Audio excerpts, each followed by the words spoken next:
Hello everyone, welcome to our new mini blog. তোমাদের সাথে আমি আমার ডেলি স্কিন কেয়ার রুটিন তো শেয়ার করেইছি। আজকে ভাবলাম তোমাদের সাথে আমি হেয়ার কেয়ারটা শেয়ার করি। দেখো, আমি হেয়ার অ্যান্ড স্কিন দুটোতেই ডার্মেটোলজি প্রোডাক্ট ইউজ করি 2015 সাল থেকে। তো আমি স্কিন কেয়ারটা তো শেয়ার করে দিয়েছি। হেয়ারে আমি সিম্পলি একটা আমার শ্যাম্পু রয়েছে ডার্মেটোলজি, সেটা কেটিকন সিটি, কারণ আমার স্কাল্পে প্রচুর ড্যান্ড্রাফ আছে সেই জন্য।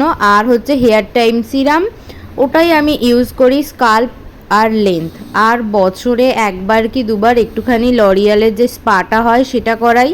ডার্মেটোলজি একটা স্পা আছে, ওটাও আমি বাড়িতে ট্রাই করি, বাট ওভাবে তো হয় না। কেউ একটা স্পা করে দিচ্ছে, একটা ভালো লাগে।